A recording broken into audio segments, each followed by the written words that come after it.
Good morning, and thanks for joining us today for our very first Meds Ed presentation of 2021. My name is Paul Carson, Training and Development Specialist for Care Oregon in the Pharmacy Department. Pharmacy Department is proud to bring you this ongoing series of learning opportunities that we refer to as Meds Ed. We cover all kinds of different topics in Meds Ed, and today we're going to be focusing on harm reduction in Oregon. You probably have a sense of what harm reduction is in a general sense, maybe not as specific as we're going to get into here today, but what our area of focus is on today is how we can help folks in the realm of addiction who are struggling. There is a tremendous amount of shame and stigma to this topic. People may not feel comfortable coming forward and asking for help. There is a tremendous amount of pain and daunting situation of overdoses going on for people. That's a constant, that's only grown more exacerbated during COVID.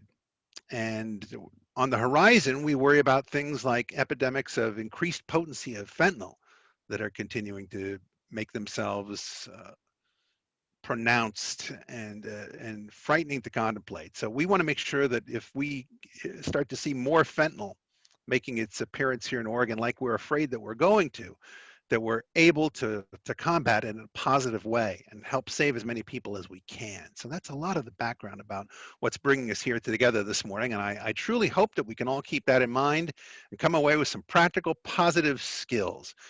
This is a general outline of the agenda timing that we've got in place for you here today. And friends, we just had so many good presenters wanting to participate and contribute to this. We ended up with more content than we probably realistically have time for here today. So just to let you know and prepare you in advance, we're going to run straight through constantly without any formal breaks this morning. Obviously, step away as you need to during the presentations. That's certainly not a problem. Everyone's going to be getting 3.5 hours of CME credit at the end of this presentation, regardless of whether that's LCSW CEUs, Oregon Board of Pharmacy, or regular AMA Category 1 credits. But we'll talk more about that at the end of our program. Here's an overview of our learning objectives regarding harm reduction today, regarding organizational support to be able to implement these practices in a way that's sustainable throughout your organization, patient-centered language, and then we'll be wrapping things up with our last segment today, getting right in there for a practical demonstration of all the specifics of naloxone and overdose reversal training, so that if you find yourselves in a situation where you have an opportunity to save a life, you'll be able to do that. So we have a lot of great content. Let's go ahead and introduce our first presenter so we can go ahead and make the best use of our time. Thanks so much for joining us here today. Your time is going to make a huge difference for a great number of people. I'll just mention also that we're going to have a monitored chat section throughout our presentations here today, so you can interact with the presenters and ask questions. They won't have a lot of time to answer your questions during the actual webcast because they're going to be busy, but we'll be able to take those specific questions that you have for each presenter by name, and then we can bring those up and make best use of our time by fielding those to them during the panel chat segment. So I just wanted to make sure that we monitored that to you as well. So be sure to engage on the chat. Let's make it as interactive as we can, given our distance environment here today. And without further ado, I'd like to go ahead and introduce our first presenter. From Oregon Health and Science University, Dr. Todd Korthus is a general internist, addiction medicine specialist, and clinician scientist. He began his clinical career treating patients living with HIV and became a board certified in addiction medicine in 2010. He serves as chief of the section of addiction medicine and program director for the OHSU Addiction Medicine Fellowship. His research focuses on improving integration of addiction treatment in all manner of diverse healthcare settings. He's been involved in more research projects than I could possibly list given the time that we have here today, including him being a Fulbright Scholar Award to study integration of HIV and addiction care in Vietnam. Please join me in welcoming Dr. Todd Korthus. Thank you, everyone, for taking the time to think about this important topic today, and thank you, Paul, for that introduction. What is harm reduction, and what do we mean when we say this? And it turns out there are multiple things that people are referring to when they're talking about harm reduction. In a nutshell, harm reduction are practical strategies and ideas that are really aimed at reducing negative consequences associated with drug use. That's about it. There are two different ways we talk about harm reduction, though. One is harm reduction with a big H and a big R, and this is more of a community level approach where we attempt to develop policies that advance social justice for people who use drugs.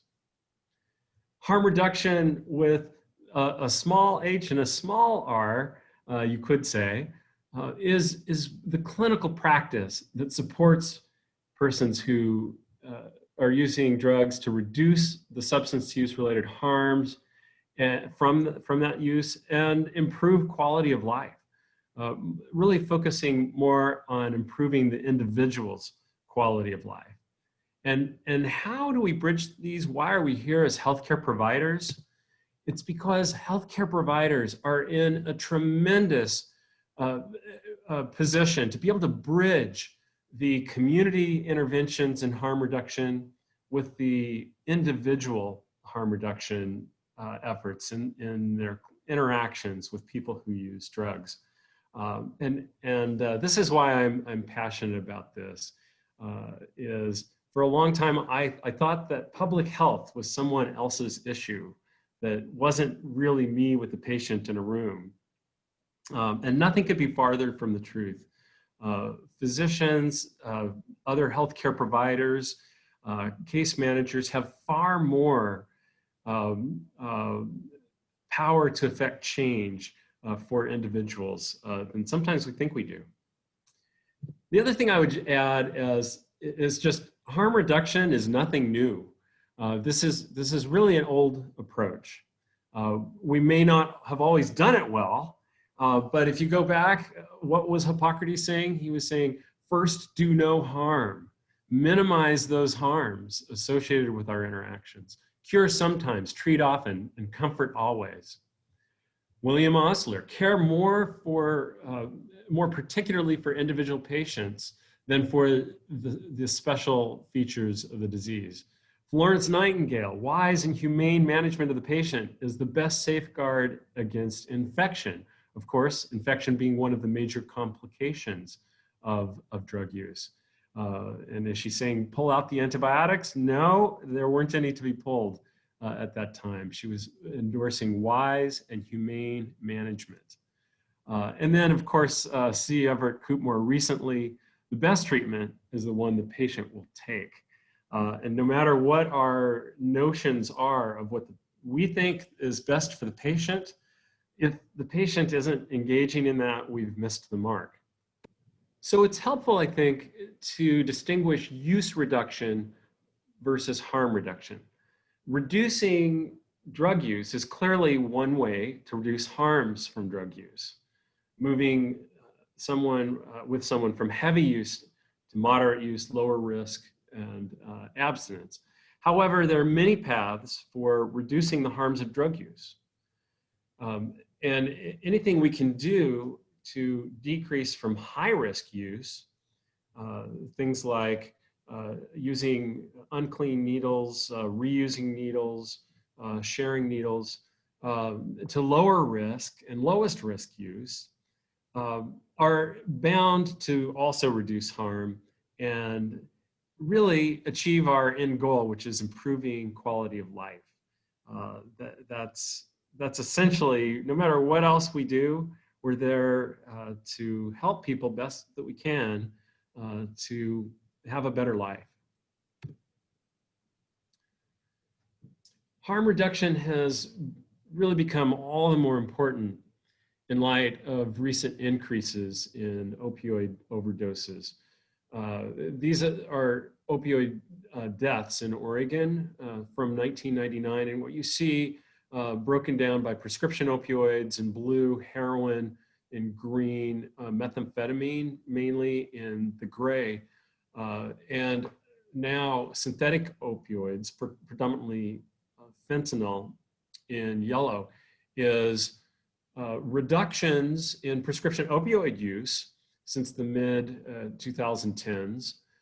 However, this has been accompanied by an increase in both heroin use and methamphetamine and psychostimulant deaths in gray, and very worrisome increases in fentanyl.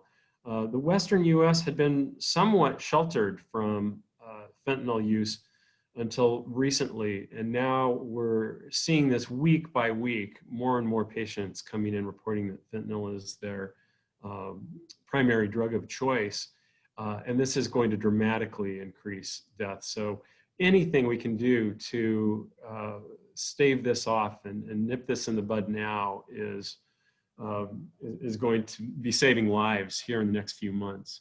And of course, the COVID-19 pandemic has also worsened things for a number of reasons.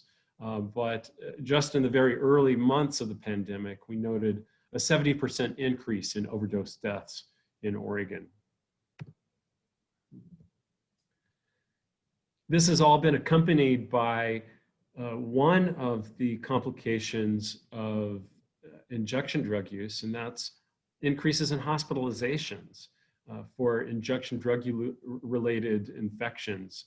From 2008 to 2018, Oregon experienced a 6-fold increase in the number of injection-related hospitalizations as a proportion of all hospitalizations.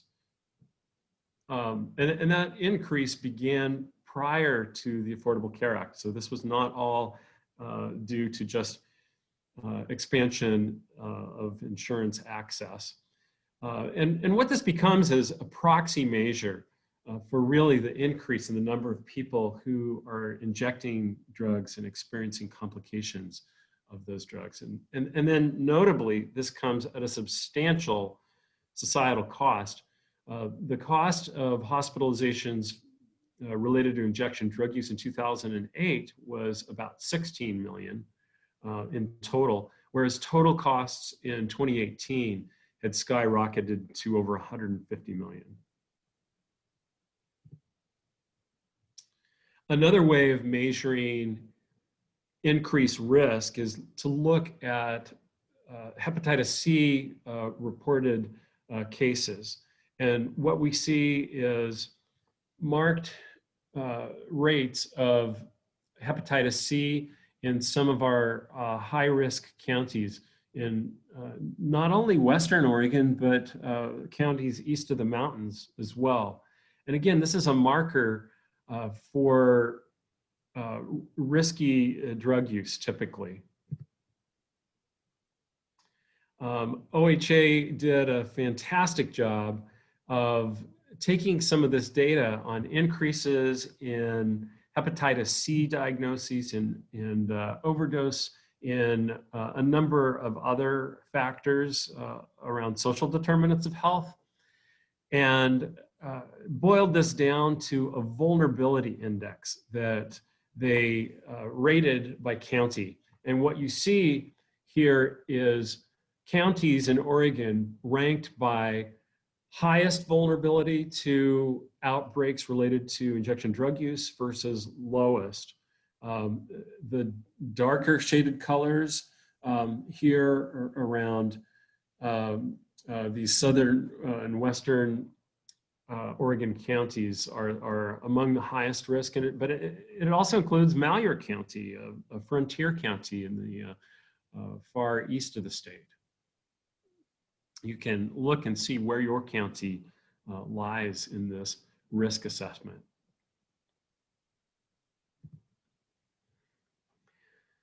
Fortunately, Oregon has been long at the forefront of harm reduction interventions, notably one of the key components of harm reduction, which are syringe exchange service programs.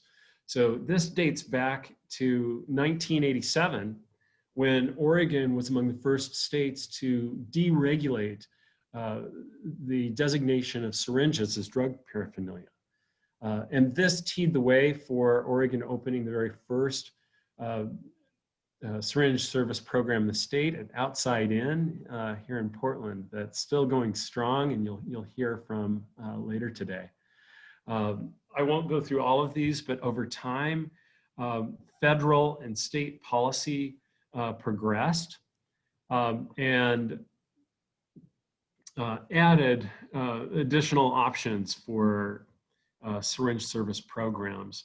And then, of course, in 2019, the Oregon legislature affirmed that unlawful possession of controlled substances was no longer unlawful for employees or people volunteering in syringe service programs. And then all of this has since culminated in Measure 110, which the Oregon voters passed and just went into effect in February. Very exciting. This is reducing harm by, in the big H and big R public health realm, by decreasing incarceration for people who are using drugs and taking away that criminal record, and then paving a pathway to treatment services. Peer support also plays a crucial role in this, particularly in the light of the COVID-19 response. Here's one example of syringe service programs that don't exclusively involve exchanging syringes.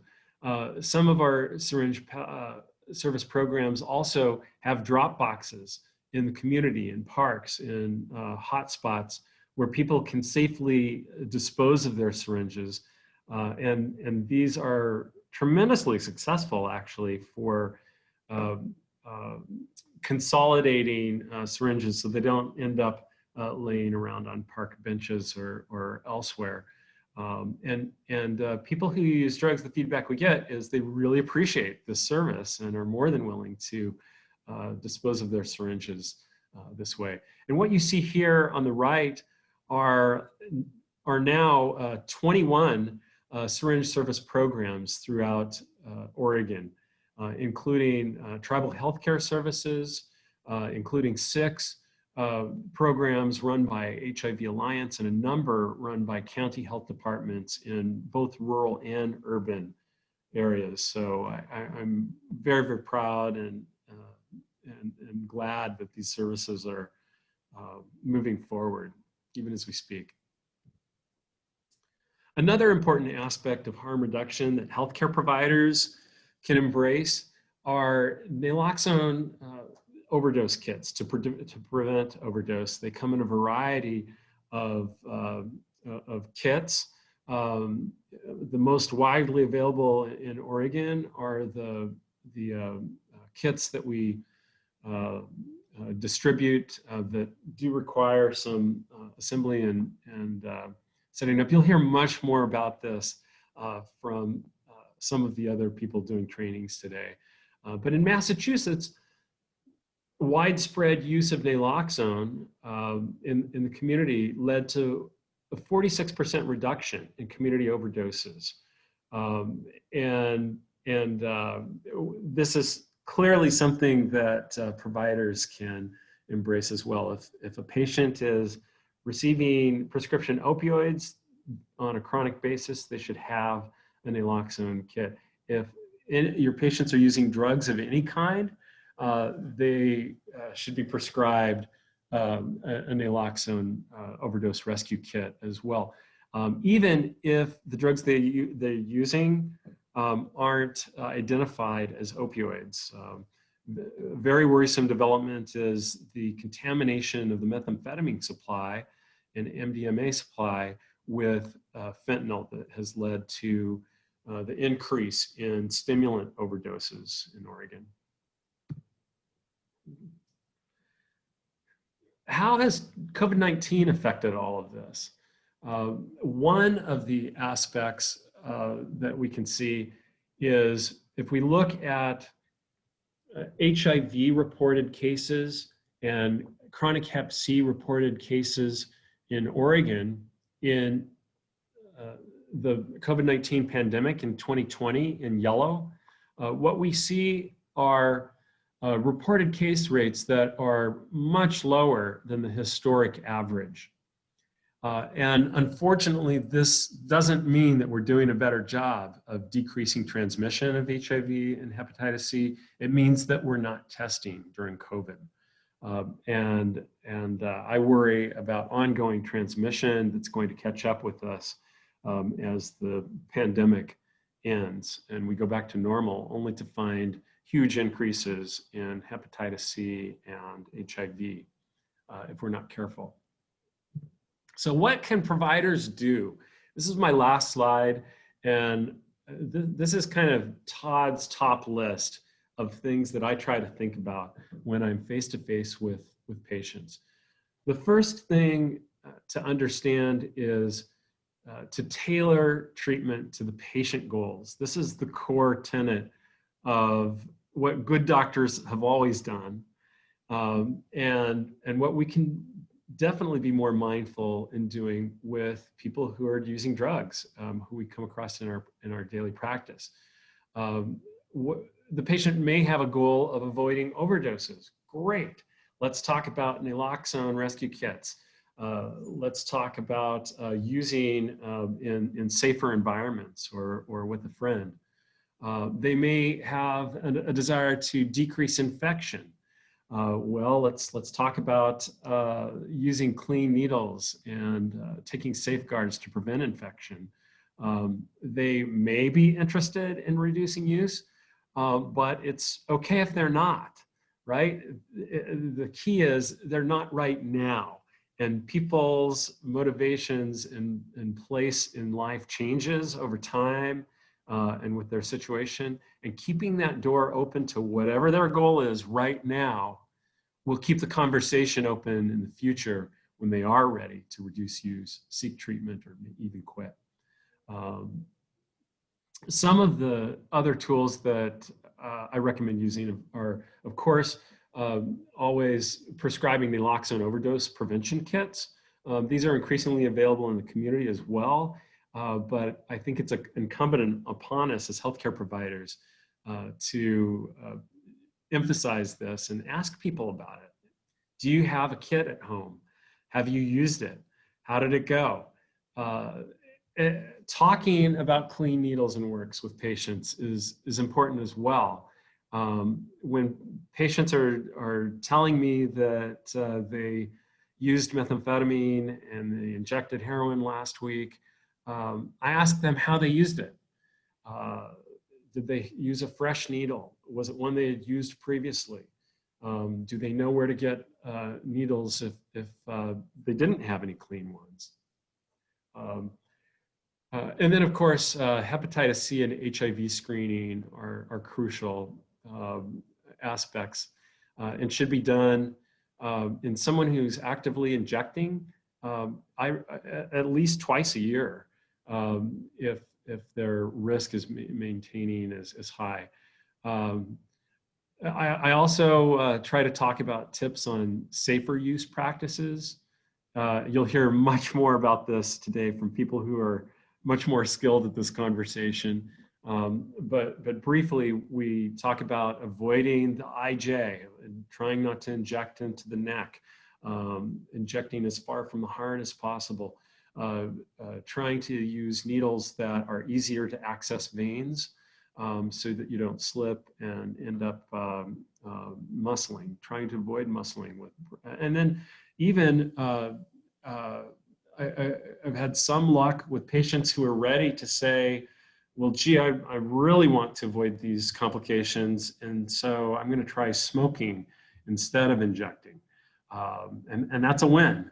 And then one more crucial aspect in our armamentarium is increasingly we have the capacity to link to peer support services in our communities, which I am just so excited about.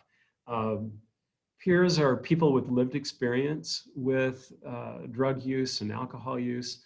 And in Oregon, they're certified after 2 years of not using. And let me tell you that these are some of the most dedicated and effective people in delivering harm reduction services, in engaging people who are using drugs who are completely outside of care, and in helping them move toward reduced use, treatment, and recovery.